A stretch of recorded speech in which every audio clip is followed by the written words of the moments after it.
ವರಾಹ ಪುರಾಣದಲ್ಲಿ ಬಂದಂತಹ ಬೇರೆ ಬೇರೆ ಭಾಗಗಳನ್ನು ನಾವು ಕಿಂಚಿತ್ತಾಗಿ ನೋಡಿತ್ತು. ಅಂತಹ ಸಣ್ಣ ಸಣ್ಣದಾದಂತಹ ನೂರಾರು ಅಧ್ಯಾಯಗಳು ಸೇರಿ ವರಾಹ ಪುರಾಣ ಆದದ್ದು. ತುಂಬ ಪುಟ್ಟದಾದಂತಹ, ಅಂದರೆ ಒಂದು ಕೆಲವು ಅಧ್ಯಾಯದಲ್ಲಿ 6-7 ಶ್ಲೋಕಗಳು ಮಾತ್ರ, ಅಷ್ಟು ಸಣ್ಣ ಅಧ್ಯಾಯವೂ ಉಂಟು.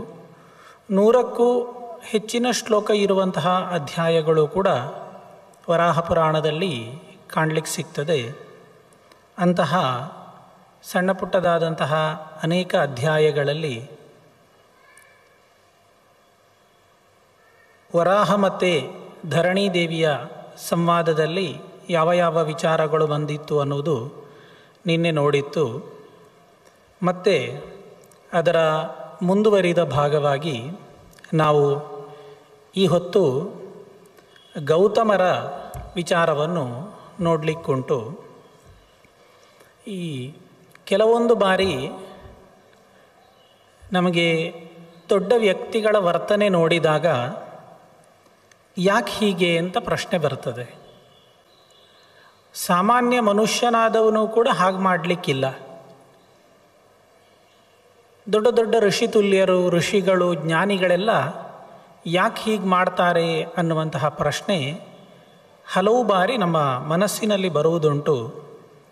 ಅಂತಹ ಒಂದು ಪ್ರಶ್ನೆಯನ್ನು ಹುಟ್ಟಿಸುವ ಘಟನೆ, ಹೀಗೆ ಮಾಡಬಾರ್ದಿತ್ತು ಅಂತ ನಮ್ಮ ಮನಸ್ಸಿಗೆ ಬರುವಂತಹ ರೀತಿಯ ವರ್ತನೆಗಳನ್ನು ನಾವು ಈ ಪುರಾಣದ ಭಾಗದಲ್ಲಿ ಕಾಣಬಹುದು. ಆದರೆ ಕೇಳುವಾಗ ಹಾಗೆ ಅನಿಸಿದ್ರೂ ಅಂತತಃ ಇದೆಲ್ಲವನ್ನು ದಾಟಿದ ಯಾವುದೋ ಒಂದು ನಿತ್ಯ ಸತ್ಯದ ವಿಚಾರ ಅವರ ಮನಸ್ಸಲ್ಲಿ ಇರ್ತದೆ. ಅದರ ಸಿದ್ಧಿಗಾಗಿ, ಅದರ ಸಾಧನೆಗಾಗಿ ಇಂತಹ ಅನೇಕ ನಾಟಕಗಳನ್ನು ಅವರು ಆಡ್ತಾರೆ, ಮಾಡ್ತಾರೆ ಅನ್ನುವ ವಿಚಾರ ನಮಗೆ ಮತ್ತೆ ಗೊತ್ತಾಗ್ತದೆ.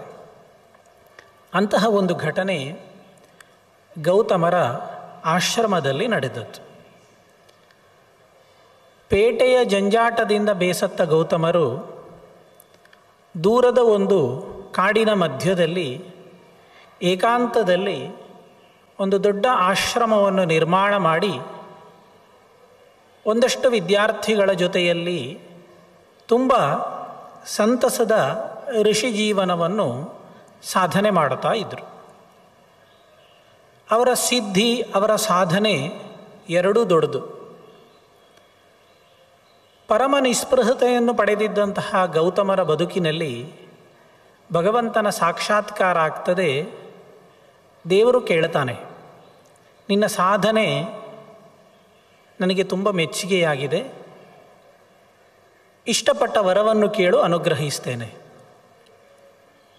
ಯಾರ್ಯಾರೋ ಯಾವುದ್ಯಾವುದೋ ವರಗಳನ್ನೆಲ್ಲ ಕೇಳಿದ್ದು ನಾವು ನೋಡಿದ್ದೇವೆ, ಕೇಳಿದ್ದೇವೆ. ಗೌತಮರು ಈ ಯಾವ ವರವನ್ನು ಕೂಡ ಕೇಳೋದಿಲ್ಲ. ಅವರು ಹೇಳ್ತಾರೆ, ನನಗೆ ಐಹಿಕವಾದ ಭೋಗದ ಯಾವ ಅಭಿಲಾಷೆಯೂ ಇಲ್ಲ, ವರ ಕೊಡ್ತೇನೆ ಅಂತ ನೀನು ಅಂದಿದ್ದಿ, ಒಂದು ಕೇಳ್ತೇನೆ. ನನ್ನ ಆಶ್ರಮಕ್ಕೆ ತುಂಬ ಜನ ಅತಿಥಿಗಳು ಬೇರೆ ಬೇರೆ ಕಾರಣದಿಂದ ಹೊತ್ತಿಲ್ಲದೆ ಗೊತ್ತಿಲ್ಲದೆ ಬಂದು ಬಿಡ್ತಾರೆ. ಬಂದವರನ್ನು ಬರಿ ಹೊಟ್ಟೆಯಿಂದ, ಬರಿ ಕೈಯಿಂದ ಕಳಿಸುವಂಥದ್ದು ಧರ್ಮ ಅಲ್ಲ.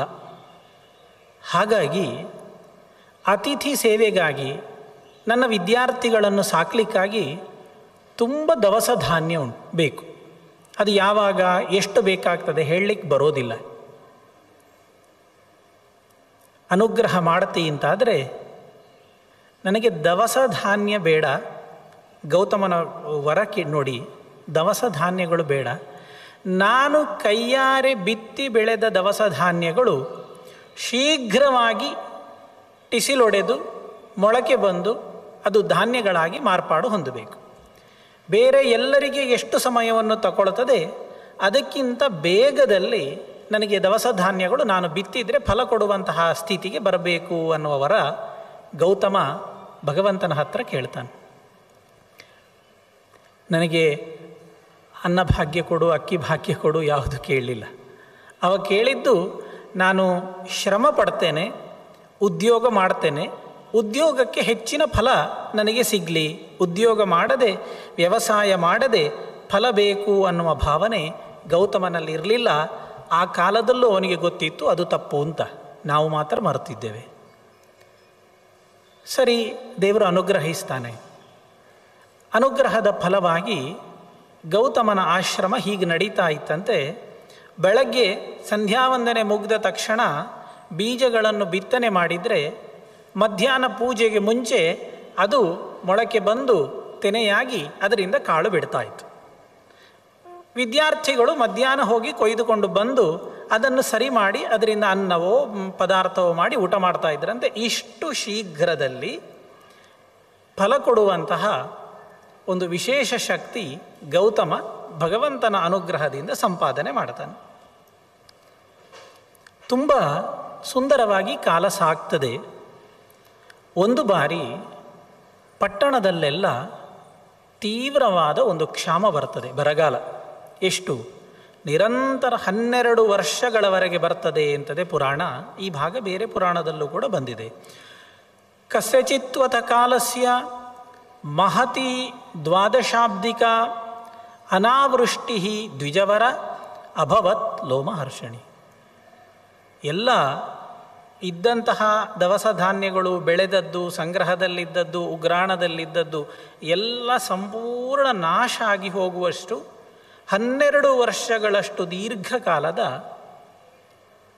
ಬರಗಾಲ ಬರ್ತದೆ. ಋಷಿ ಜೀವನವನ್ನೇ ನಂಬಿ ಪಾಲಿಸಿಕೊಂಡು ಬಂದಿದ್ದಂತಹ ಅನೇಕ ತಪಸ್ವಿಗಳಿಗೆ ಬದುಕು ಅಸಹನೀಯ ಆಗ್ತದೆ. ಬೇರೆ ದಾರಿ ಇರುವುದಿಲ್ಲ. ಹುಡುಕಿಕೊಂಡು ನೇರ ಎಲ್ಲರೂ ಗೌತಮನ ಆಶ್ರಮಕ್ಕೆ ಬಂದು ಸೇರ್ತಾರೆ.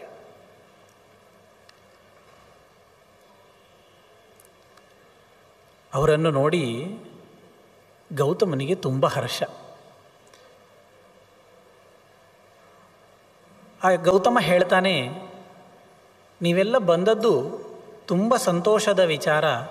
ನನ್ನ ಆಶ್ರಮದಲ್ಲಿ ಉಳ್ಕೊಳ್ಳಿ, ನಿಮಗೆ ಬೇಕಾದ ಸತ್ಕಾರವನ್ನು ನಾನು ಮಾಡಲಿಕ್ಕೆ ಶ್ರಮಿಸ್ತೇನೆ, ನಾನು ಮಾಡಿ ಹಾಕ್ತೇನೆ ಅಂತ ಗೌತಮ ಎಲ್ಲ ದೊಡ್ಡ ಋಷಿ ಸಮೂಹ ಬಂದಿದ್ದರು, 100 ಜನ ಬಂದಿದ್ದರು. ಅವರನ್ನೆಲ್ಲ ಆಶ್ರಮದಲ್ಲಿ ಉಳಿಸಿಕೊಳ್ತಾನೆ. ಹೊರಗೆ ಪ್ರಪಂಚದಲ್ಲಿ ತಿನ್ನಲಿಕ್ಕೆ ಆಹಾರ ನೀರು ಸಿಕ್ಕದೇ ಇದ್ದ ಕಾಲದಲ್ಲಿ 100 ಋಷಿಗಳನ್ನು ತನ್ನ ಆಶ್ರಮದಲ್ಲಿ ಉಳಿಸಿಕೊಂಡು ತನ್ನಿಂದ ಆಗುವಂತಹ ಎಲ್ಲ ಸೇವೆಯನ್ನು ಶುದ್ಧ ಮನಸ್ಸಿನಿಂದ ನಿಷ್ಕಲ್ಮಶನಾಗಿ ಯಾವುದೇ ಪ್ರತಿಫಲಾಪೇಕ್ಷೆ ಇಲ್ಲದೆ ಗೌತಮ ನಡೆಸ್ತಾನೆ. 10-12 ವರ್ಷಗಳು ಕಳೆದಾಗ ಮತ್ತೆ ಪೃಥಿವಿ ಸಸ್ಯಶಾಲಿನಿ ಅಂದ ಹಾಗೆ ಬರಗಾಲ ನೀಗುತ್ತದೆ, ಮಳೆ ಬೀಳುತ್ತದೆ, ಸಸ್ಯಗಳು ಚಿಗುರಿ ಮತ್ತೆ ಲೋಕ ಸಮಸ್ಥಿತಿಗೆ ಬರ್ತದೆ. ಸಮಸ್ಥಿತಿಗೆ ಬಂದರೆ ಇಷ್ಟು ಸಮಯ ಇದ್ದ ಋಷಿಗಳಿದ್ದಾರಲ್ಲ ಹೊರಟು ನಿಲ್ತಾರೆ. ಹೊರಟು ನಿಂತಾಗ ಅದರಲ್ಲಿ ಒಬ್ಬ ಹೇಳ್ತಾನೆ, ನಾವು ಇಷ್ಟು ವರ್ಷ ಗೌತಮನ ಆಶ್ರಮದಲ್ಲಿದ್ದದ್ದಲ್ವ, ಹೊರಡುವುದು ಸರಿ, ಹೋಗೋಣ. ಆದರೆ ಹೋಗೋ ಮುಂಚೆ ಗೌತಮನಿಗೊಂದು ಮಾತು ಹೇಳಬೇಕಲ್ಲ, ಕ್ರಮ ಅಲ್ವ. ಮನೆಗೊಬ್ಬ ಸಾಮಾನ್ಯ ಅತಿಥಿ ಬಂದರೂ ಕೂಡ ಹೋಗುವಾಗ ಹಾಗೆ ತೆಪ್ಪಗೆ ಬೆನ್ನು ಹಾಕಿ ಹೋಗೋದಿಲ್ಲ. ಒಂದು ಹೋಗುವಾಗ ಆಯಿತು ಹೋಗಿ ಬರ್ತೇನೆ, ಒಂದು ವ್ಯಾವಹಾರಿಕವಾಗಿ ಆದರೂ 1-2 ಮಾತುಗಳನ್ನು ಹೇಳಿ ಹೋಗುವಂಥದ್ದು ಸಂಪ್ರದಾಯ. 12 ವರ್ಷ ಬರಗಾಲದಲ್ಲಿ ತನ್ನ ಆಶ್ರಮದಲ್ಲಿ ನಮ್ಮನ್ನೆಲ್ಲ ಇಷ್ಟು ವಿಶ್ವಾಸದಿಂದ ನೋಡಿಕೊಂಡ ಗೌತಮನಿಗೆ ಹೇಳದೇ ಹೋಗುವುದು ಸರಿಯಲ್ಲ ಅಂತ ಒಬ್ಬ ಋಷಿ ಹೇಳ್ತಾನಂತೆ. ಎಷ್ಟು ಸಣ್ಣ ಘಟನೆ ನೋಡಿ. ಒಬ್ಬ ಋಷಿ ಹೇಳ್ತಾನೆ, ಉಳಿದವರೆಲ್ಲ ನೆಗಡ್ತಾರಂತೆ, ಓಹ್ ಇವ ಗೌತಮನ ಶಿಷ್ಯ ಆಗಿದೆ, ನಿನಗೆ ಹೇಳಲಿಕ್ಕಿದ್ರೆ ಹೇಳಿಕೊಳ್ಳು, ನಮಗೆ ಗೌತಮನ ಹತ್ರ ಏನು ಹೇಳಲಿಕ್ಕಿಲ್ಲ. ತಂ ದೃಷ್ಟ್ವಾ ಮುನಯಸ್ ಕಿಮಸ್ಮಾಭಿಃ ಸ್ವತೋ ದೇಹೋ ವಿಕ್ರೀತೋ ಅಸ್ಯ ಅನ್ನ ಭಕ್ಷಣಾತ್. ಈ ಗೌತಮ ನಮಗೆ ಅನ್ನ ಹಾಕಿದ ತಕ್ಷಣದಲ್ಲಿ ಅವನ ಅನ್ನ ಉಂಡು ನಮ್ಮನ್ನೇನು ನಾವು ಅವನಿಗೆ ಮಾರಿಕೊಳ್ಳಿಲ್ಲ ಅಂದು ಬಿಡ್ತಾರೆ ಋಷಿಗಳು. ನಾವೇನು ನಮ್ಮನ್ನು ಅವನಿಗೆ ಮಾರಿಕೊಳ್ಳಿಲ್ಲ, ನಾವು ಸ್ವತಂತ್ರರು. ಹೋಗಬೇಕು ಅಂತ ಕಂಡ್ರೆ ಹೋಗುವುದು, ಇರಬೇಕು ಅಂತ ಕಂಡ್ರೆ ಇರ್ತೇವೆ. ಅವನ ಹತ್ರ ಹೇಳುವುದು, ಅವನ ಹತ್ರ ಕೇಳುವುದು, ಎರಡರ ಅಗತ್ಯ ಇಲ್ಲ ಅಂದು ಬಿಡ್ತಾರೆ. ಅವರಲ್ಲಿಯೇ ಚರ್ಚೆ ಆಗ್ತದೆ. ಏನೋ ಒಂದು ಹೇಳಿಕೆ ಹೇಳದೆ ಹೋಗುವುದು ಸರಿಯಲ್ಲ ಅಂತ ಕೊನೆಗೆ ಅವರಲ್ಲಿ ಒಂದಷ್ಟು ಜನ ಒಂದು ದುರ್ಬುದ್ಧಿ ಮಾಡ್ತಾರೆ. ಏನು ಅಂತಂದರೆ, ಹೋಗ್ಲಿಕ್ಕೊಂದು ನಿಮಿತ್ತ ಬೇಕಲ್ಲ, ನಿಮಿತ್ತ ಇಲ್ಲದೆ ಹೋಗಬಾರ್ದು. ಗೌತಮ ಬಿಡುವುದಿಲ್ಲ. ಹೋಗ್ತೇವೆ ಅಂದರೆ ಅವ ಕೇಳುವುದಿಲ್ಲ. ಏನಾದರೂ ಕಾರಣ ಬೇಕು. ಕಾರಣ ಏನು? ತಮ್ಮ ಮಾಯಾಶಕ್ತಿಯಿಂದ ಒಂದು ದನವನ್ನು ಸೃಷ್ಟಿ ಮಾಡ್ತಾರೆ. ಆ ದನ ಹೇಗಿರ್ತದೆ ಅಂತಂದರೆ ಮುಟ್ಟಿದ್ರೆ ಸಾಯಬೇಕು ಅಂತಹ ಒಂದು ದನ ಸೃಷ್ಟಿ ಮಾಡ್ತಾರೆ. ಅದನ್ನು ಗೌತಮನ ಒಳ್ಳೆ ಉಗ್ರಾಣ ಇತ್ತು. ದವಸ ಧಾನ್ಯಗಳನ್ನೆಲ್ಲ ಸಂಗ್ರಹಿಸಿಡುವಂತಹ ಒಂದು ಜಾಗ, ಆ ಜಾಗದಲ್ಲಿ ಬಿಡ್ತಾರೆ. ಆ ಜಾಗದಲ್ಲಿ ಬಿಟ್ಟರೆ ಗೌತಮನ ಹತ್ರ ಹೋಗಿ ಒಬ್ಬ ದೂರು ಕೊಡ್ತಾನೆ, ಮಹರ್ಷಿಗಳೇ, ನಮ್ಮ ಉಗ್ರಾಣದಲ್ಲಿ ದನ ಬಂದು ದವಸ ಧಾನ್ಯ ತಿಂತಾ ಉಂಟು. ಗೌತಮರು ಓಡಿ ಬರ್ತಾರೆ.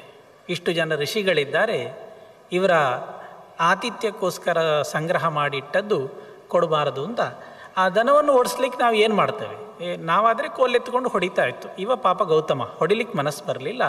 ಕೈಯಲ್ಲಿ ಈ ದನಗಳಿಗೆ ನೀರು ಹಾಕಿದರೂ ದೂರ ಹೋಗ್ತವೆ. ಹಾಗೆ ಕೈಯಲ್ಲಿ ನೀರು ಹಾಕಿಕೊಂಡು ದನ ಚಿಮ್ಮಿಸ್ತಾನೆ.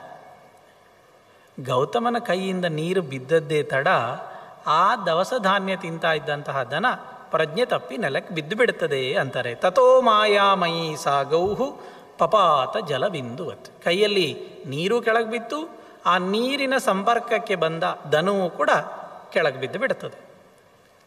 ಎಲ್ಲ ಋಷಿಗಳು ಒಟ್ಟಾಗ್ತಾರೆ. ಏನಾಯಿತು?